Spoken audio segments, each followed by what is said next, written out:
Well, today I want to talk about the cross because as we are heading toward Good Friday, we need to think about the sacrifice that Christ has done on the cross for us. And today I want to specifically talk about the two thieves who were also crucified with Jesus. One was on the right hand, one was on the left side. And in the Bible,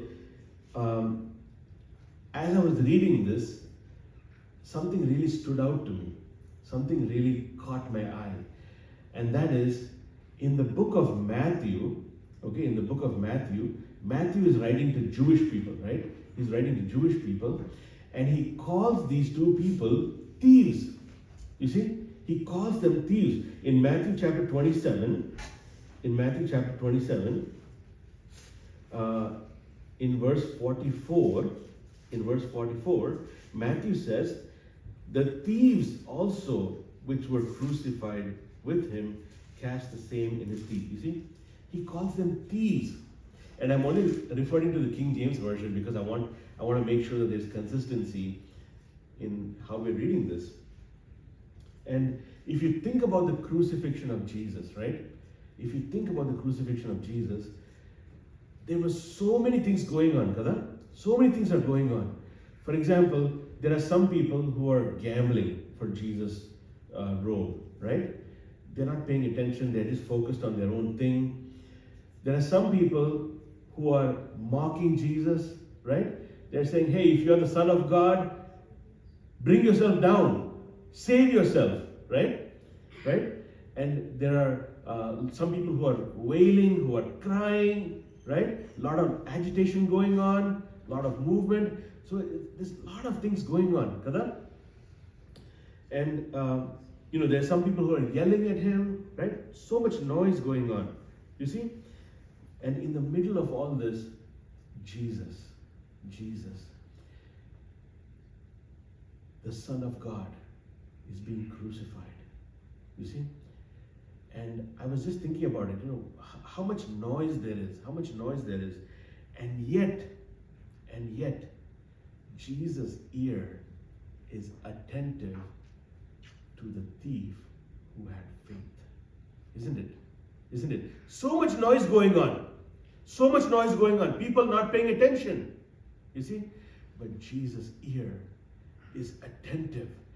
Jesus doesn't respond when people are yelling at him. They're confronting him. They're mocking him. He doesn't respond, but he responds to the penitent thief who says, Lord, remember me. Right? Isn't it? నేను కొన్నిసార్లు అనుకుంటాను మన church సర్వీస్లో కూడా there are people who don't pay attention. They're on their phone all the time, right?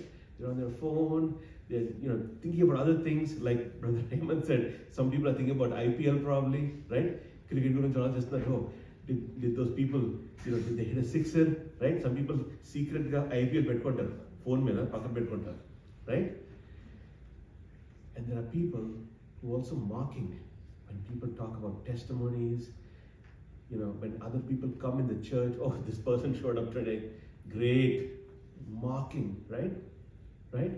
And yet, God is still listening for that penitent prayer in the church also. Isn't it? We come with such a pride in our heart, arrogance to church. May God have mercy on us. May God really have mercy on us. What example are we teaching our children? And yet, God has an attentive ear to somebody in church. I'm praying today, somebody in church has that penitent heart. When we look at the book of Matthew, he calls them thieves. In our mind, a thief is somebody who steals, kada? Who steals. Even in the book of Mark, he calls them thieves. In the book of Mark chapter 15, verse 27. Children, Mark chapter 15, verse 27. I'm going to read from verse 26. And the superscription of his accusation was written over the King of the Jews. Verse 27. And with him they crucify two thieves, the one on his right and the other on his left. Verse 32. In verse 32, it says, let Christ, the King of Israel, descend now from the cross that we may see him and believe. And they that were crucified with him reviled him. You see? Now think about this. I just mentioned, right? In that crucifixion time, there is so much noise, so much commotion going on. And there are people mocking Jesus, right? They're mocking Jesus. They're saying, hey, you said you're the Son of God. Save yourself. Come down from the cross. Right? Right? There are people who don't know him. Maybe there are some people who also know him. Right? They are mocking him. Right? And the people who are crucified on his left side and the right side, they are also in trouble. They are also crucified. You see? They are also punished. And they are also mocking him. Can you imagine? You are in trouble, right? You are in trouble. You are being punished. You are being punished for your crimes. And you are still mocking the person who has not committed any sin. You see? Some people, even in church, they get influenced by other people. Probably they saw everybody mocking him, right? Hey, Son of God, save yourself. You said you're the King of Kings. Save yourself. And maybe they were also influenced by that, and they were also mocking. This happens in churches as well. I was reading a book recently by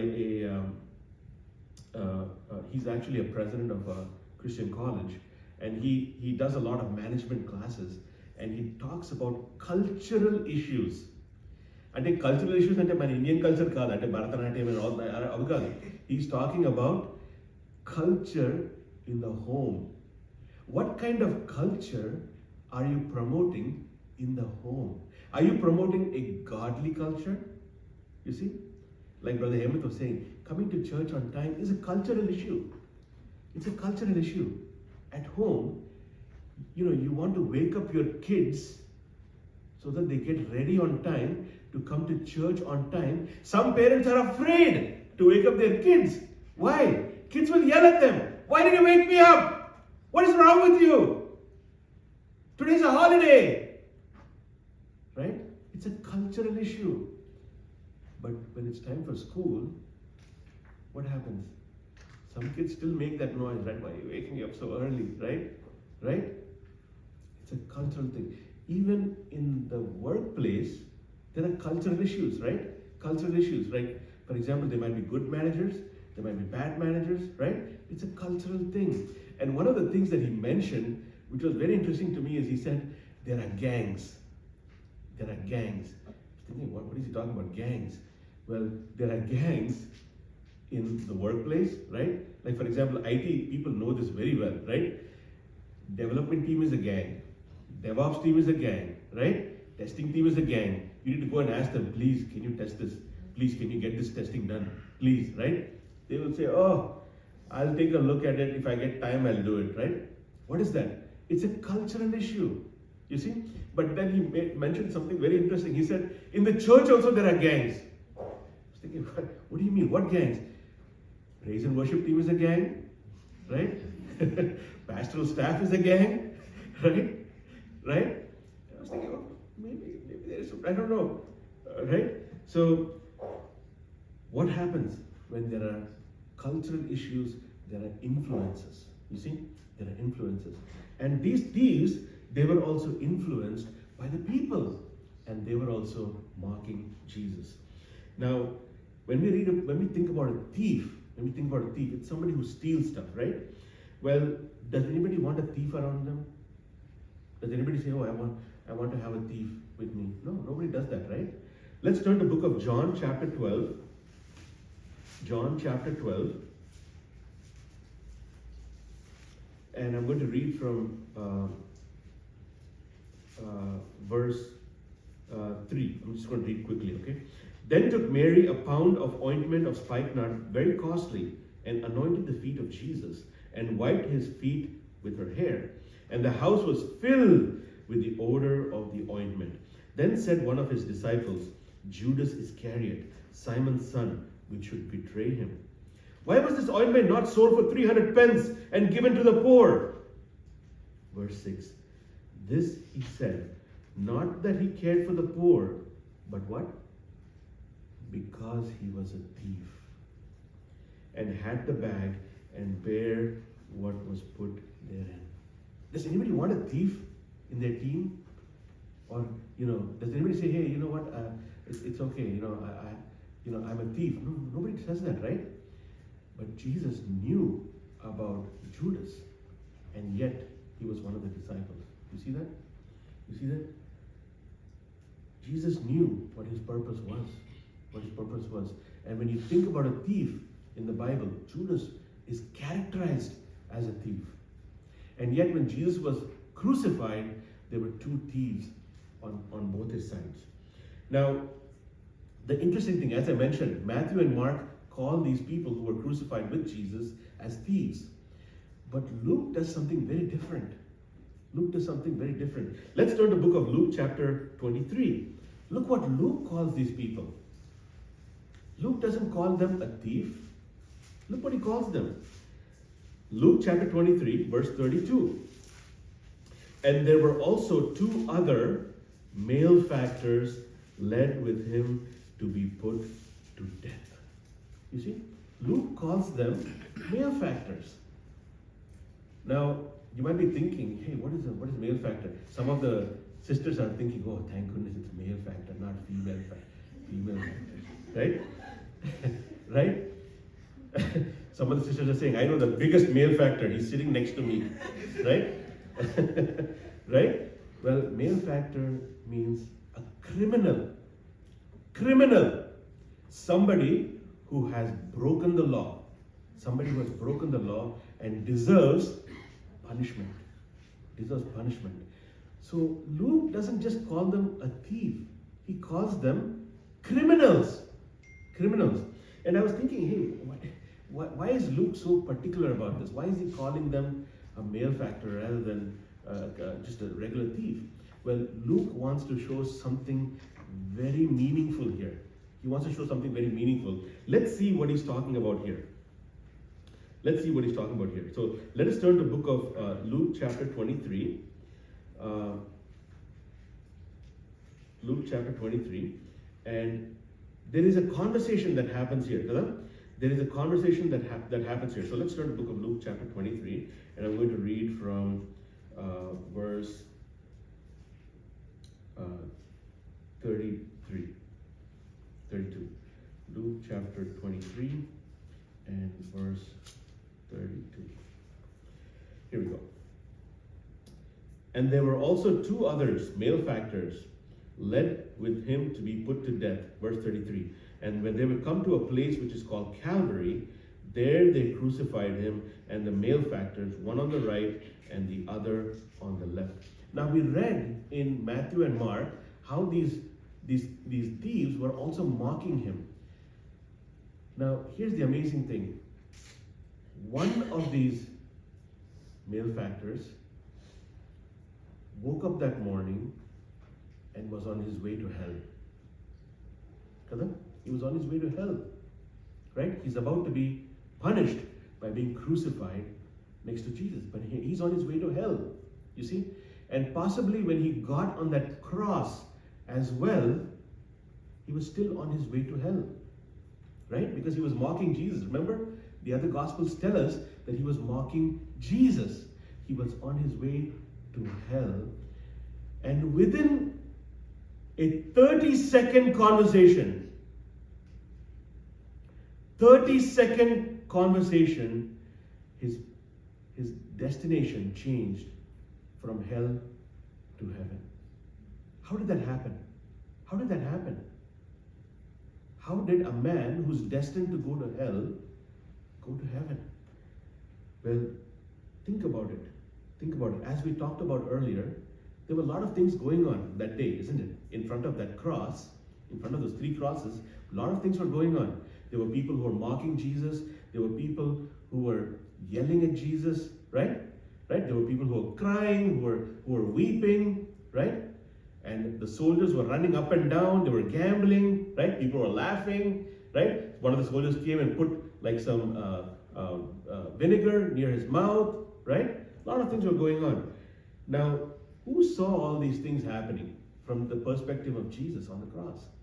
It was those two thieves, right? It was those two thieves. And they saw what people were saying, right? They said, hey, if you're the Son of God, save yourself. If you did all those miracles in your life, save yourself. Do a miracle right now. Call Elijah. Call God. God will save you, right? So those two thieves were in the perfect place to hear all these things, right? Isn't it? But they also heard one more thing. They heard the words of Jesus. Isn't it? They heard the words of Jesus. They were so close to Jesus that they heard the words of Jesus. And the words of Jesus was this: Father, forgive them, for they know not what they do. Isn't that a life-changing incident? When you hear the words of Jesus speaking, not in condemnation. He could have said, Lord, send 5,000 angels and destroy these people. Or he could have said like Elijah, Lord, send fire from heaven, destroy these people. He could have done that. But he did something even greater, which is what? He forgave the people who were mocking him. And that led to a conversion on the cross for one of the thieves. So if you see what happened there, they saw the people yelling at Jesus. They saw the people mocking Jesus. They saw the people who had experienced the power of Jesus. They had seen his miracle. They had seen the works that he had done. And they were mocking him. And yet Jesus responded with, Father, forgive them, because they don't know what they do. You see? They saw that, and that was a cause for conversion among one of the thieves. One of the thieves also saw the note that was on the top of Jesus' head, right? What did it say? Jesus, King of the Jews. So he knew, hey, this man is the king. This man is the Son of God. You see, the Bible also tells us that there was a centurion there. A Roman soldier. When he saw what was going on, when he heard the words of Jesus, what did he say? Truly, this man is the Son of God. Isn't it? Life-changing event happened there at the cross of Calvary. There were some people who were converted, including the thief on the cross. You see? People are influenced by the wrong things. But let us look at what the words that were spoken by this thief. Okay, look what it says. Verse 39 or verse 38. And a superscription also was written over him in the letters of Greek and Latin and Hebrew. This is the King of the Jews. Verse 39, Luke 23. And one of the malefactors which were hanged railed on him, saying, If thou be the Christ, save thyself and us. Now here's the beautiful thing. When all these people are yelling at Jesus, he doesn't respond. He doesn't respond to them. And yet when this man says, verse 40, but the other answering rebuked him, saying, Dost not thou fear God, seeing thou art in the same condemnation? And we indeed justly, for we receive the due reward for our deeds, but this man hath done nothing amiss. You see? He recognized, he said, hey, we are getting our deserved punishment. This man has done nothing. How did he come to that realization? He saw what Jesus was doing on the cross. Jesus wasn't cursing. He wasn't saying anything in response. What did he say? Father, forgive them. And he heard the words of Pilate. He said, hey, this man has done nothing wrong. I find nothing wrong with this man. I want to release him. You see, this man recognized what was going on. And he said to the other person, he said, hey, don't you fear God? That means what? That means what? Hey, there is a judgment coming. We received our judgment now. We're being punished. There is another judgment coming. Don't you fear God? There's another judgment. We got judged. We're being killed. But there's another judgment by God, who is the real judge. Don't you fear God? You know, some of us, sometimes we behave like we don't fear God. Huh? The actions that we do, right? As Brother Hemant was saying, right? Just coming to church on time shows something, right? What does it show? What does it show?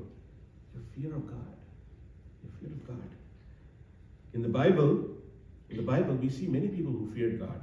You see?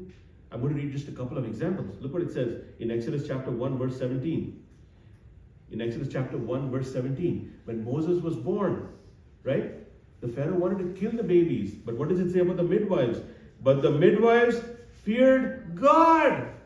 They said, hey, Pharaoh, the king, is telling us to do something, but we fear the real king. I don't care what happens with this king. I fear the real king and the judgment that the real king is going to give. So what did they do? What did they do? Look what it says. And did not as the king of Egypt commanded them. You see? That's what this thief is saying. He's saying, hey, we already got our judgment. But don't you fear God?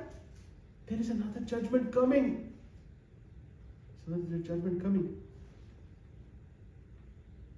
Genesis chapter 22, verse 12. Abraham, when he goes to offer Isaac, look what it says. Verse 12. And he said, lay not thy hand upon the lad, neither do thou anything unto him, for now I know that thou fearest God. You didn't fear your wife. You didn't tell her about it, right? Otherwise what will happen? The wife will stop him, right? But what? He said, hey, you feared God.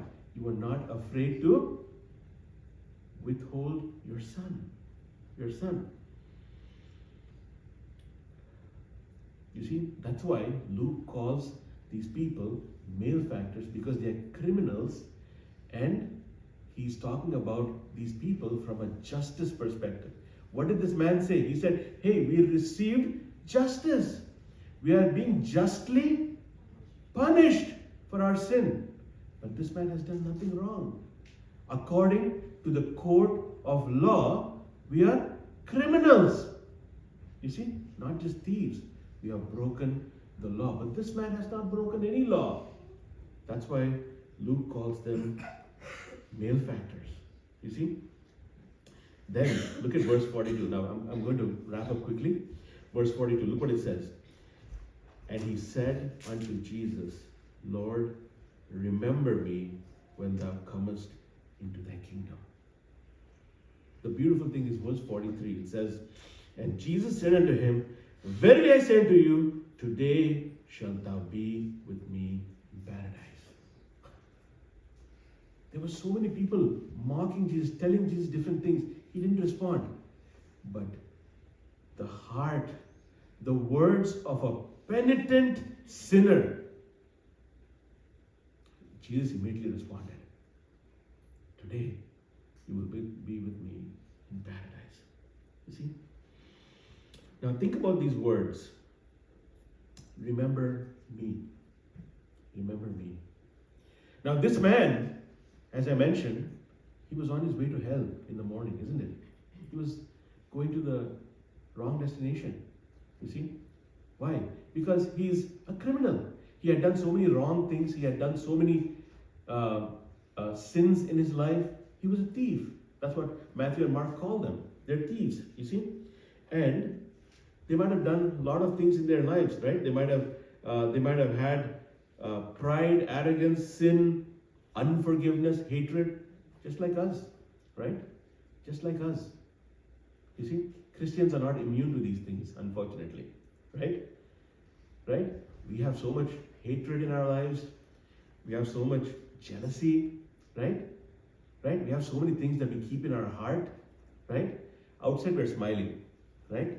Outside we're smiling, right? Praise the Lord, brother. Right? Praise the Lord, brother. Who does he think he is? Right? That's what we say inside. Right? Well, he said one thing. Remember me. Can we say that? Remember me? Let's all say it. Remember me. Remember me. When he's saying that, he's not saying, hey, you forgot what I look like. You remember me? No, he's not saying that. He's saying, remember me for this moment. For this moment. Why? I am asking for forgiveness for all the things that I have done in my past. Don't remember those things, but remember me for this moment. You see? Well, I just want to read a couple of verses to drive home this point. Let's turn to the book of Judges, chapter 16. Look what it says, Judges, chapter 16. I'm going to wrap up quickly. Verse 23. Judges, chapter 16, verse 23. Look what it says. Then the lords of the Philistines gathered themselves together to offer a great sacrifice unto Dagon, their god, and to rejoice, for they said, our God hath delivered Samson, our enemy, into our hand. Then when the people saw him, they praised their God, for they said, our God hath delivered into our hands our enemy, and the destroyer of our country, which slew many of us. And it came to pass, when their hearts were merry, they said, call for Samson, that he may make us sport. And they called for Samson out of the prison house, and he made them sport. And they set between him pillars. And Samson said unto the lad that led him by the hand, suffer me, that I may feel the pillars whereupon the house standeth, that I may lean upon them. Now the house was full of men and women, and all the lords of the Philistines were there, and they were upon the roof, about 3,000 men and women that beheld, while Samson made sport. Now think about this incident, okay? Samson, he's a judge of Israel. Judge of Israel. And more than that, he's a Nazarite, right? He's not supposed to cut his hair. He's not supposed to drink any wine. He's supposed to live a holy life to God, isn't it? That's what God had chosen him for. But what did Samson do? He committed so much sin, isn't it? Right? And he was living with Delilah, and Delilah tricked him, didn't she? She cut his hair, you see? Samson, who had done so many wrong things in his life, came to the point of asking for forgiveness. He came with a penitent heart. And look what he says, verse 28. And Samson called unto the Lord and said, O Lord God, remember me. Remember me for what? All my sins? All the times that I didn't listen to you? All the things, the laws that I broke? Please, Lord, don't remember me as a criminal. Please don't remember me as a malefactor. But remember me for what? For this moment. This moment. I pray thee, and strengthen me. I pray thee only this once, O God, that I may be avenged of the Philistines for my 2 eyes. Samson, who lived a carefree life, a life that was full of sin, even though God had chosen him to be a judge, Samson prayed that prayer before his death. Where is Samson today? If you look at book of Hebrews, chapter 11, verse 32, look what it says about Samson. And what shall I say more? For the time would fail me to tell of Gideon and of Barak and of Samson and of Jephthah. Samson is named in the hall of the heroes of faith. You see? Remember me, O Lord. Remember me. Look at Psalm 106. Psalm 106. I'm going to read from verse 1. Psalm 106. Praise ye the Lord. Oh, give thanks unto the Lord, for he is good, for his mercy endures forever. Who can utter the mighty acts of the Lord, and who can show forth all his praise? Blessed are they that keep judgment, and he that doeth righteousness at all times. And then, verse 4, remember me, O Lord, with the favor that thou bearest unto thy people. O visit me with thy salvation. Remember me when? Now. Now. Don't remember all the sins that me and my father have committed. Look what it says in verse 5. That I may see the good of thy chosen, that I may rejoice in the gladness of thy nation, that I may glory in thine inheritance. Verse 6. We have sinned with our fathers. We have committed iniquity. We have done wickedly. Don't remember those things. Remember me, O Lord, for now.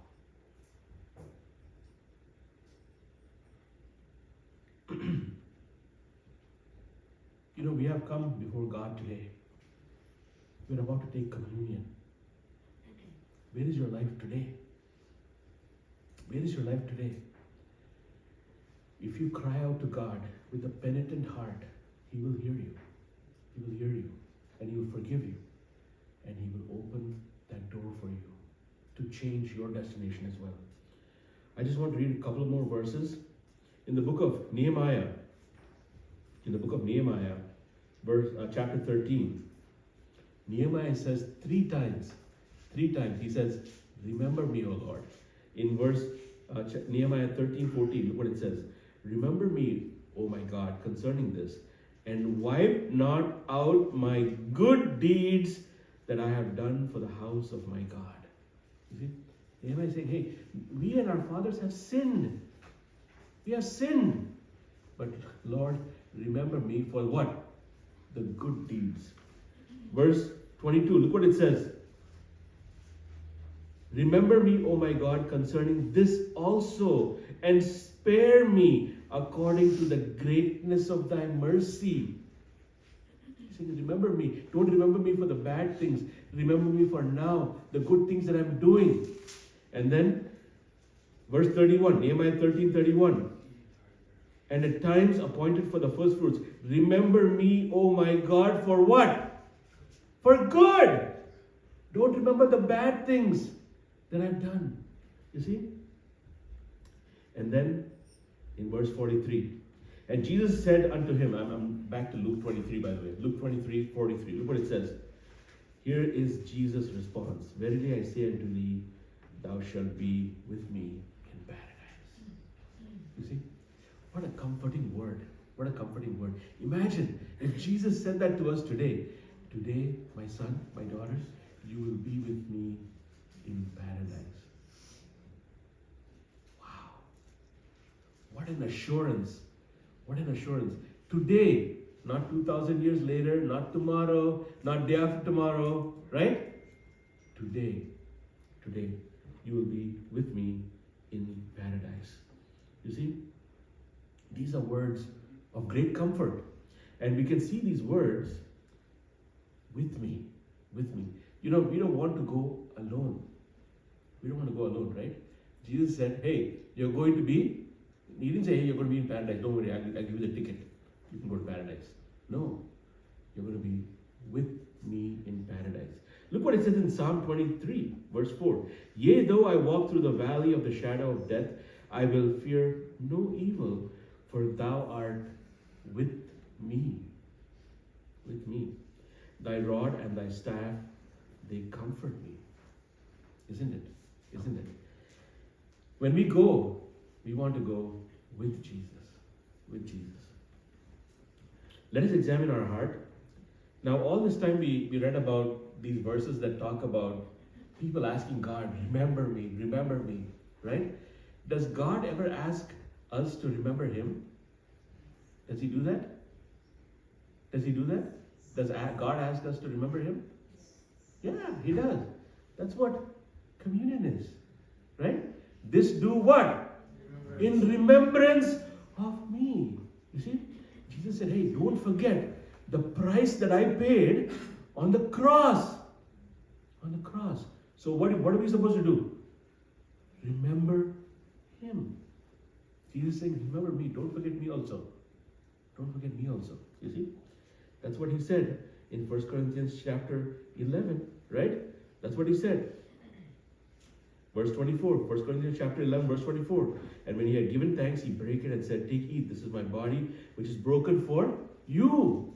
This do in remembrance of me. And after the same manner he took the cup, when he had supped, saying, this cup is the New Testament in my blood. This do ye as oft as ye drink it, in remembrance of me. This is a reminder for us. Sometimes we go off the track, kada? Sometimes we go off the track. Sometimes, how many people know this? How many people know this? Sometimes you're driving down the road, you're listening to something, or you're talking to somebody on the phone, and slowly the car starts going to the side, right? If my wife is sitting next to me, she gives me a slap, right? Gives me a slap. You're like, what are you doing? Right? I'm like, oh yeah, sorry. Get back on the right track, right? Right? Well, this is a reminder for us. It's a reminder for us on the price that was paid for us on the cross of Calvary. Just like that thief, when he had heard the words of Jesus, he converted. He converted. He came with a penitent heart to Jesus, and he said, Lord, remember me. And Jesus gave him the response immediately. Now imagine, okay? This thief goes to heaven, okay? He goes to heaven. Because Jesus said, today you will be in paradise, right? So he goes to heaven. Not paradise biryani. Yeah. Sister was looking at me like, what is going on? No, not paradise biryani, right? I'm talking about paradise, right? And imagine, the angel is standing there waiting, and this person shows up. And he said, hey, have you been to church? No. Have you received baptism? No. Have you ever had communion in your life? No. What are you doing here? What are you doing here? Jesus said, I can be in paradise. Wow. God has given us this opportunity today. Today, if you want to hear His voice, you can hear it today. You see? I just want to give just a couple of takeaways and we're closing. You see? We serve a God who is attentive to the penitent heart. Even though there was so much noise going on that day, His ear was attentive to that voice that came from the side, isn't it? That said, Lord, remember me, right? And immediately Jesus responded. You see? He can respond to you as well. He'll respond to you as well. You just need to say, Lord, remember me. Your life can be transformed in a moment. Just 1 minute. 1 minute is enough to change your destination from hell to heaven. To heaven. 1 minute with a plea of faith can change your destination. And we are given the promise of paradise. Not just alone, because paradise cannot be without Jesus. It is with Him. Today you will be with me in paradise. In our lives we have so many things going on. We still have so much in our heart. Unforgiveness, sin, lust for the things of this world, anger. We don't want to forgive our neighbor. What kind of Christians are we? We have to ask ourselves that. Let us just bow our heads very quickly. As we're about to go into communion, I'm going to invite Brother Daniel to come up.